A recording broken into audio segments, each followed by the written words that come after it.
Ahora sí, compañeros, vámonos a la unidad número 6.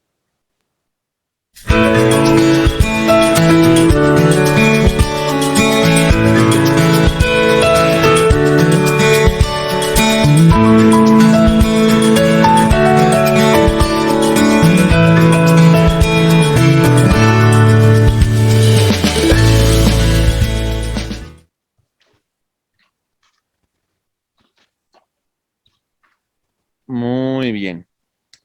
Compañeros, pues la siguiente clasificación nos habla de los contratos de realización de un fin común y contratos aleatorios.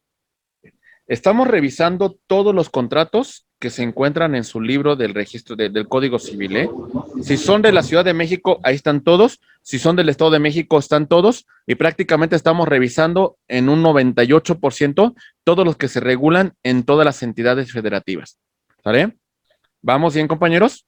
Como expertos civilistas, tienen que conocer por lo menos el contenido de estos contratos. Ya revisamos tanto forma como fondo, compañeros. Seguimos con esta siguiente clasificación y empezamos con los contratos de realización de un fin común. Muy bien, empezamos diciendo que dos o más personas reúnen sus esfuerzos, reúnen su capital y esa reunión no es transitoria. Y si no es transitoria, significa que es permanente. El fin que tienen es un fin lícito y posible. Y tienen un carácter que no es preponderantemente económico. O sea, sí van a obtener beneficios, pero tampoco es el objeto principal. Porque si su fin fuera totalmente económico, no hablaríamos de derecho civil, hablaríamos de derecho mercantil. Muy bien, compañeros. ¿Se va entendiendo? Muy bien. Entonces, vean, dos o más personas reúnen sus esfuerzos. A, B, C y D unen su capital para crear una nueva persona moral. ¿Ok, compañeros? Muy bien. Perfecto. Tipos de contratos de realización de un fin común. Contrato de asociación, contrato de sociedad, contrato de aparcería agrícola y contrato de aparcería de ganados. ¿Listos? Bien. Empezamos con el primero. Contrato de asociación. Dos o más personas reúnen sus esfuerzos, sus recursos, su reunión no es transitoria y tienen la consecución de un fin lícito posible que no es preponderantemente económico. Muy bien, ahí va. Su fin tiene que ver más con fines de beneficencia, deportivos, académicos, culturales, etcétera, etcétera. ¿Sale?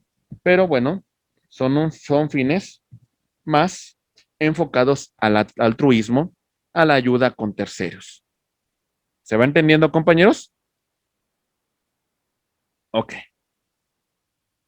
Recuerden, estas personas reúnen sus esfuerzos. Estas personas aportan su capital.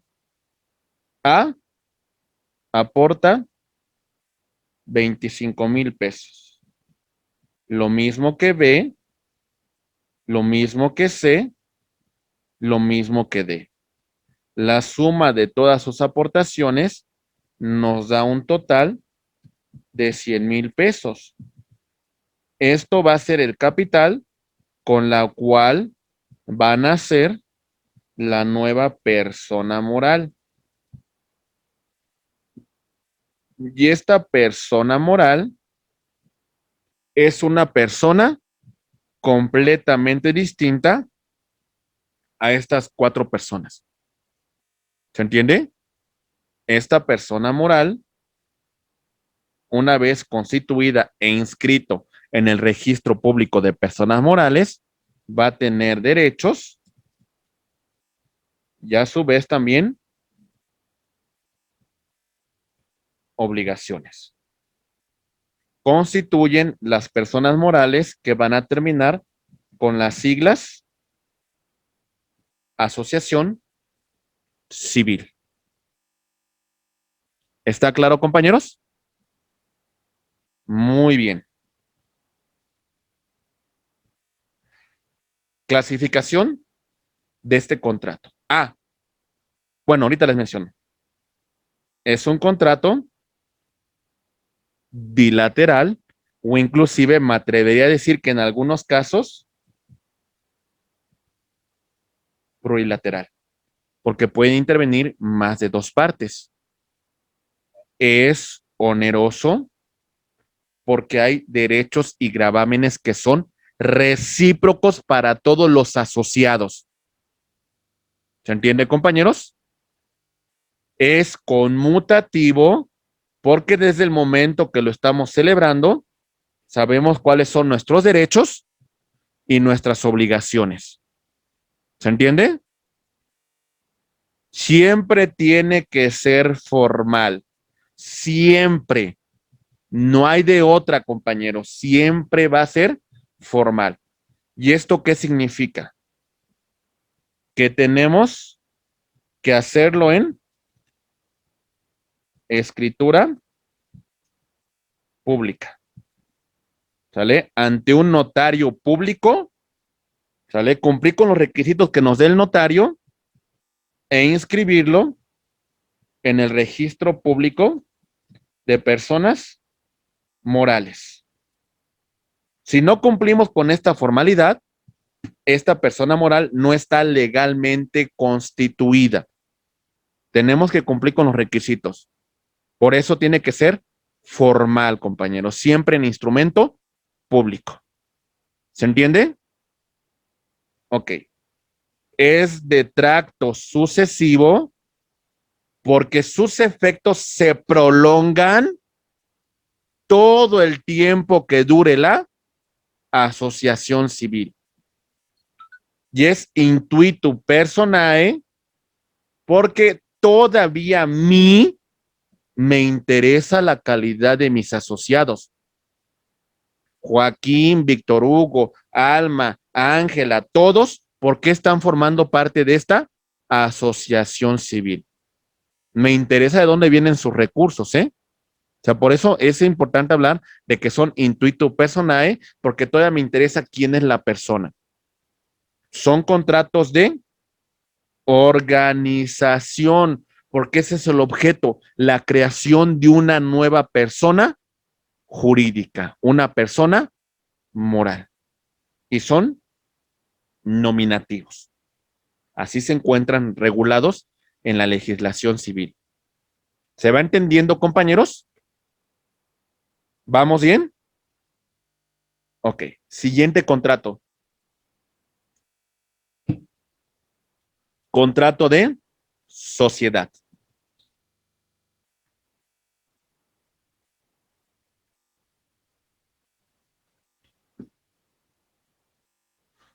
Muy bien. 2 o más personas se obligan a combinar sus esfuerzos, sus recursos, como ya mencionamos, no meramente transitoria.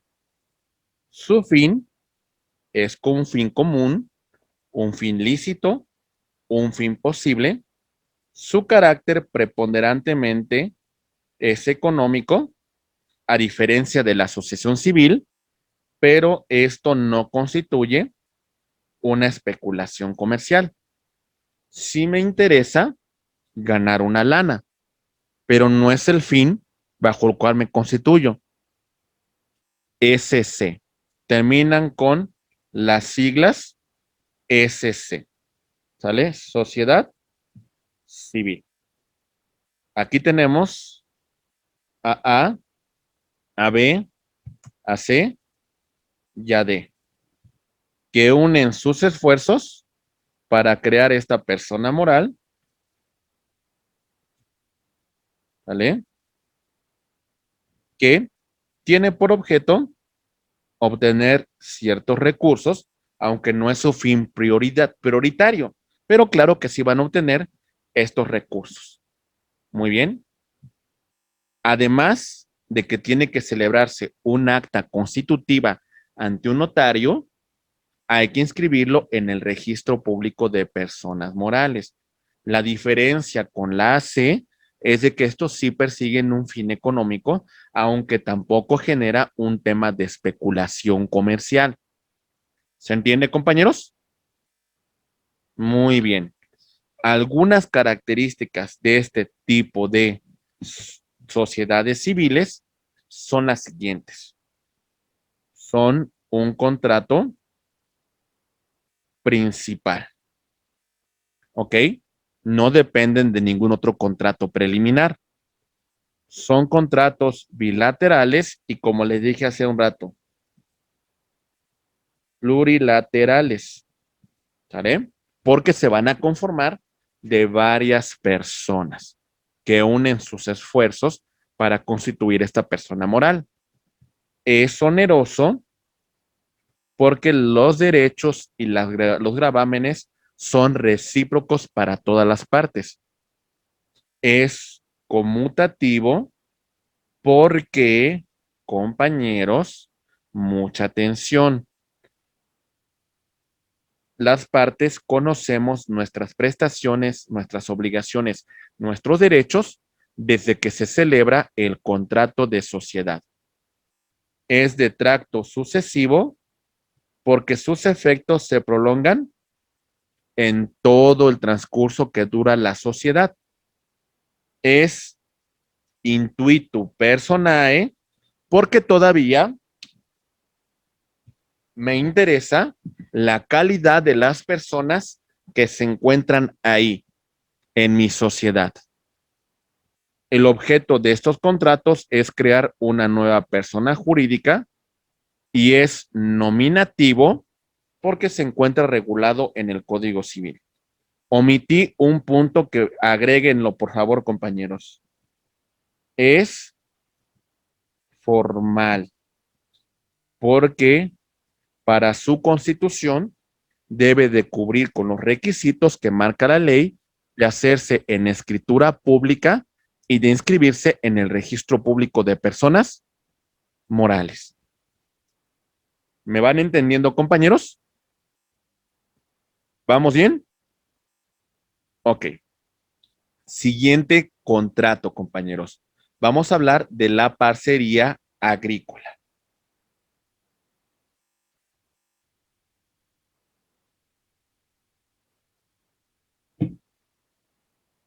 Vámonos por las partes. Primero, en este contrato, el dueño, el propietario, también conocido como aparcero, tiene un predio rústico que se lo va a dar a otra persona para que lo cultive y el propietario y el dueño y el aparcero se repartan los frutos en la forma que se hubiese convenido. A falta de ese acuerdo, se van a regir por las costumbres del lugar, pero en ningún caso, compañeros, el aparcero le puede corresponder una cantidad menor del 45% de la cosecha. Reiteramos, hay dos partes, el propietario o dueño y el aparcero. El propietario tiene un predio rústico y el aparcero se obliga a su cultivo, a su trabajo. ¿Se entiende, compañeros? ¿Vamos bien? Tanto el dueño como el aparcero se van a repartir los frutos. Como ya se mencionó, si no se pactó cuál va a ser la retribución, nos regimos por las costumbres del lugar, pero no podrá ser inferior al 45% de la cosecha para el aparcero. ¿Vamos bien? Ok. ¿Cómo lo vamos a encontrar entonces? Entendamos esto. Aquí tenemos al propietario, al titular de una finca rústica. Tiene tantas hectáreas y las va a poner a trabajar a una persona llamada aparcero. Esta persona cultiva la tierra y de la ganancia que se obtenga sobre ese cultivo, tanto el propietario como el aparcero se van a repartir las ganancias. Ya vimos que lo mínimo que puede establecerse es el 45% para el aparcero y el 55% para el propietario. Aunque se puede establecer unas condiciones distintas siempre y cuando no sean inferiores a esta que venimos señalando. ¿Se entiende, compañeros? Muy bien.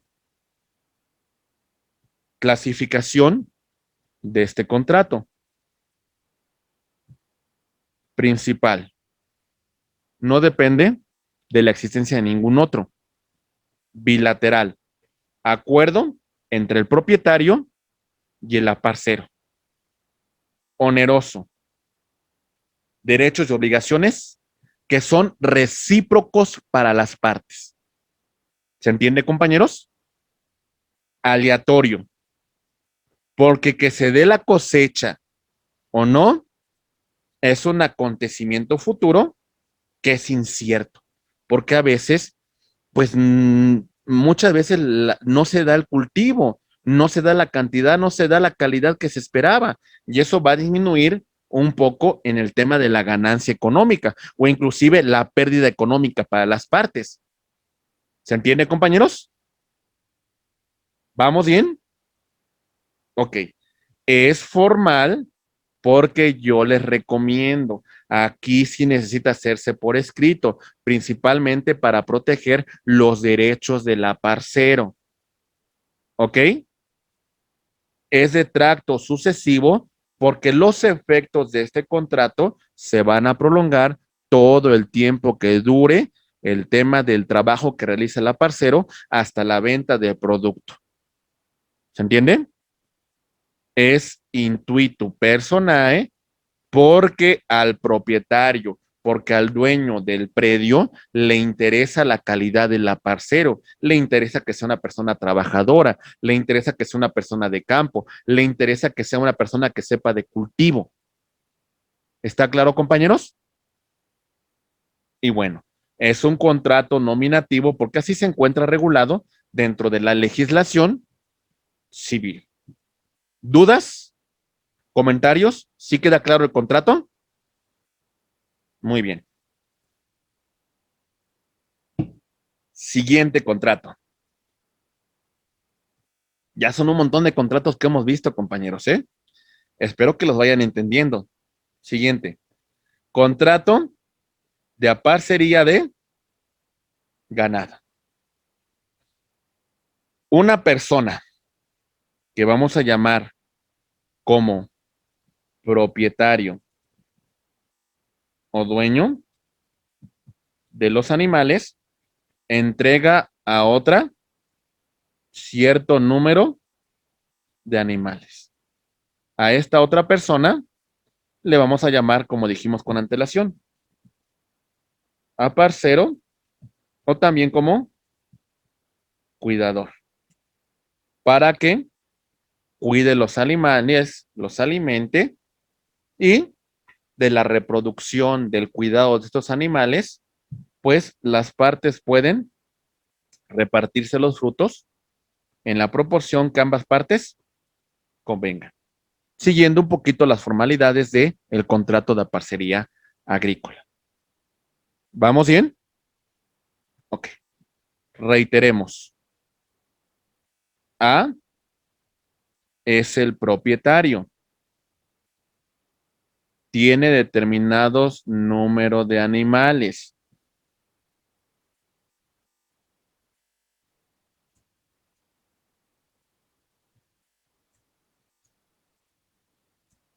¿Ok? Tiene determinado número de animales. Él es el propietario y se los va a dejar a su cuidado, a su custodia, a B, quien los va a cuidar, quien los va a alimentar, quien los va a reproducir, quien los va a vender, quien va a explotar estos animales.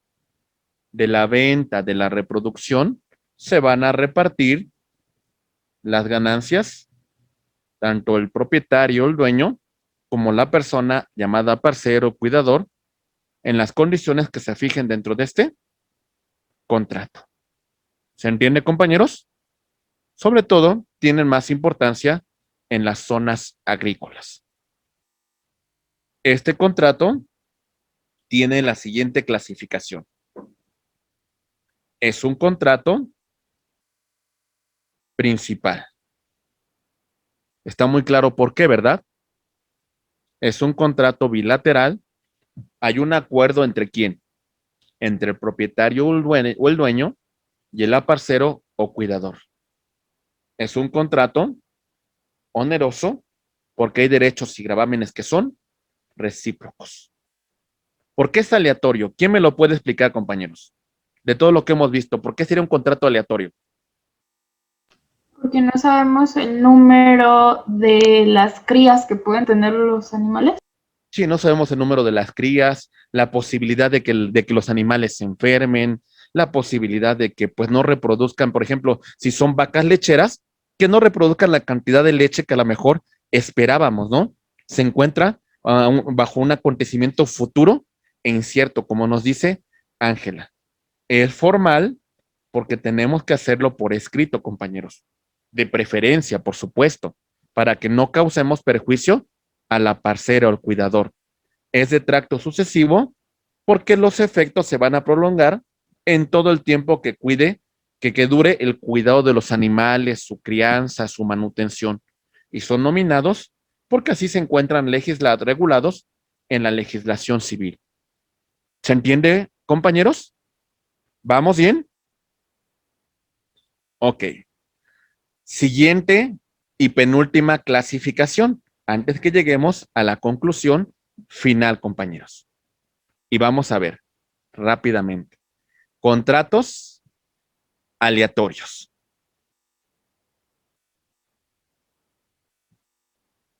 Contratos aleatorios.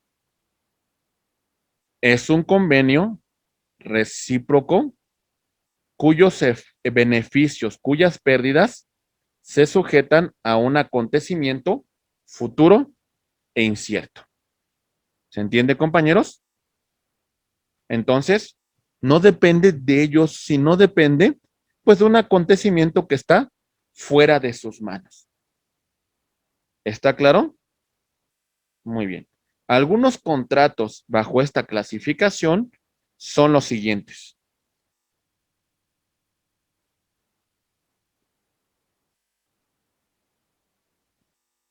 Contratos de juego y apuesta, de renta vitalicia y de compra de esperanza.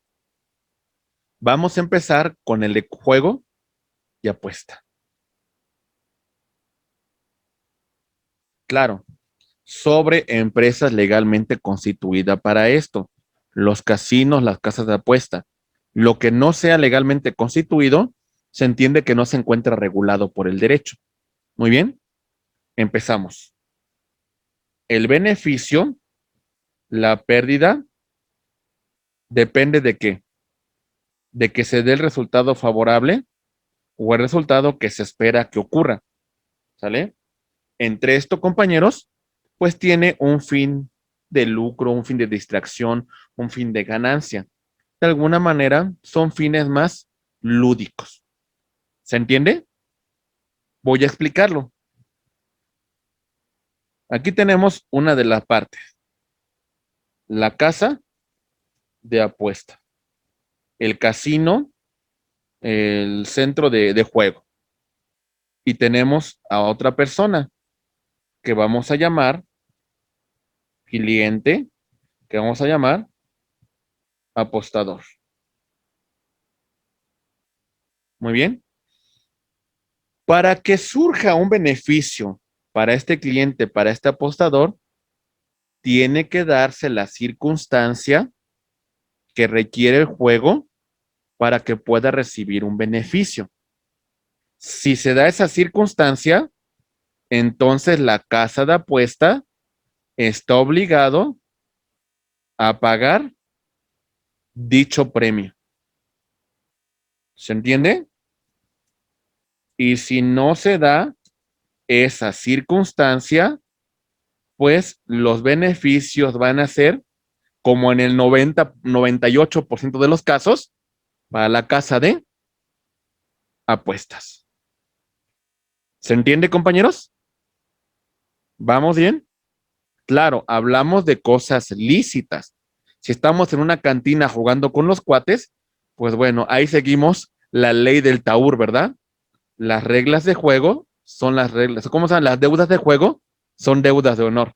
Pero bueno, aquí hablamos de empresas legalmente constituidas para este tipo de contratos. Muy bien. No los de la feria, no los de las cantinas, no los que hacemos entre los cuates, ¿verdad? Aquí hablamos de verdaderos juegos regulados por la ley. ¿Se entiende? ¿Dudas? Ok.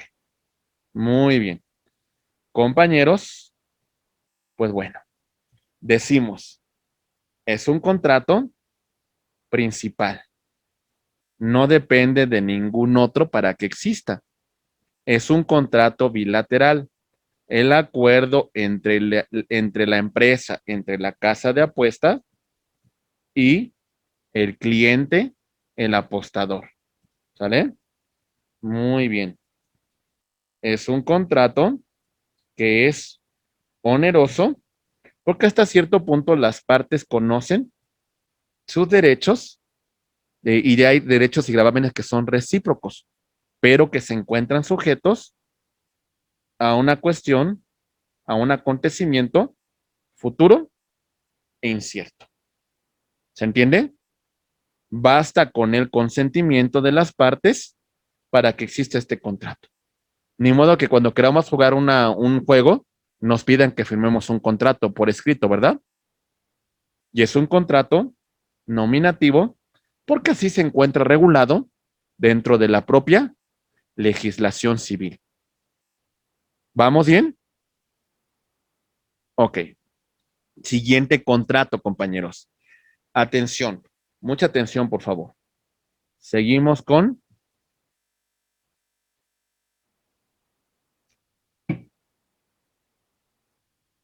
la renta vitalicia.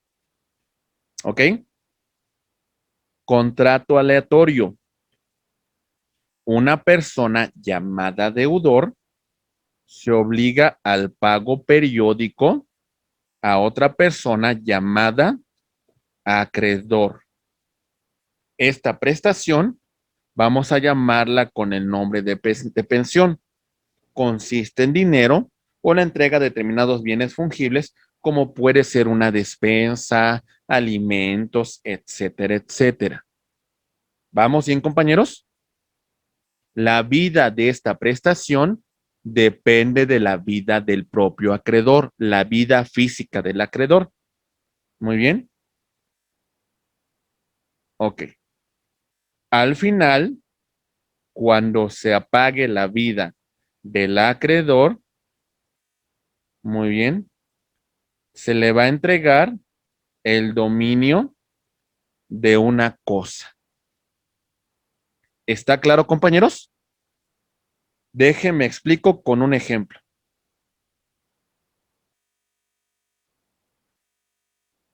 A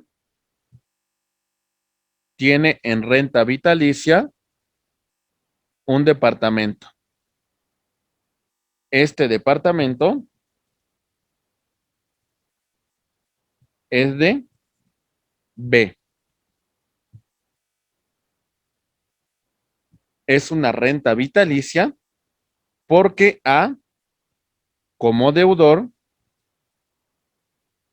hace una contraprestación a B. No es como tal una renta, porque no llega a ese monto, pero sí entrega determinada cantidad, determinados bienes fungibles que se van a prolongar durante toda la vida de B, que es el acreedor. ¿Se entiende, compañeros? Ahora bien, ¿qué va a pasar cuando el acreedor muera? Los bienes que en este momento constituyen la renta vitalicia van a pasar a ser propiedad de A. ¿Se entendió, compañeros? ¿Sí o no? ¿Sí? Muy bien. Ok. Espero que así sea, compañeros. Es una figura que está entrando mucho en desuso, pero bueno, hay muchos inmuebles que se encuentran bajo esa calidad, sobre todo derivados del terremoto de 1985 en la Ciudad de México. Muchos inmuebles se encuentran bajo esa calidad de renta vitalicia. ¿Ok? Muy bien. Características de este contrato. Contrato principal. No requiere de ningún otro para su existencia. Puede ser unilateral en el caso de que el acreedor lo hubiese fijado, lo hubiese sometido al deudor, aunque hay un acuerdo entre el acreedor y el deudor. Ya vimos quién es cada uno de ellos. Es oneroso porque las partes, pues de alguna manera tienen gravámenes y derechos que son recíprocos, aunque se puede considerar una renta vitalicia que sea gratuita y que no genere ninguna contraprestación para el acreedor. Así se podría fijar, pero no se va a transmitir los bienes hasta la muerte del acreedor. Aunque se puede pagar una cantidad simbólica, si ustedes quieren, o la promoción de alguna despensa en un tiempo que las partes fijen. Muy bien. Es aleatorio porque está sujeto a un acontecimiento futuro e incierto. ¿Cuál es ese acontecimiento futuro e incierto, compañeros? ¿Cuál es? Puede morir primero el deudor. Pudiese morir, pero aún así, si muriese el deudor, la sucesión del deudor puede continuar con los beneficios de la renta vitalicia. Pero, ¿a qué se sujeta la cuestión aleatoria? A la muerte del acreedor, ¿sale? Cuando muere el acreedor, pues ya concluye la renta vitalicia, ¿sí? O sea, podrá durar 1 año, 2 años, 5 años, 10 años, 20 años, 30 años, pues bueno, depende de la voluntad de Dios en la vida de esta persona, ¿no? ¿Vamos bien? Ok. Es consensual porque se basta con el consentimiento de las partes para que surta sus efectos. Aunque también diremos que es formal porque debe de hacerse en un por escrito, ¿sale? Y de preferencia elevarlo a escritura pública, por favor, para garantizar que se dé la transmisión. Es de tracto sucesivo porque sus efectos se prolongan durante toda la vida del acreedor. Y es nominado porque así se encuentra legislado por las disposiciones civiles. Muy bien. Ok, compañeros. Siguiente contrato y último contrato aleatorio.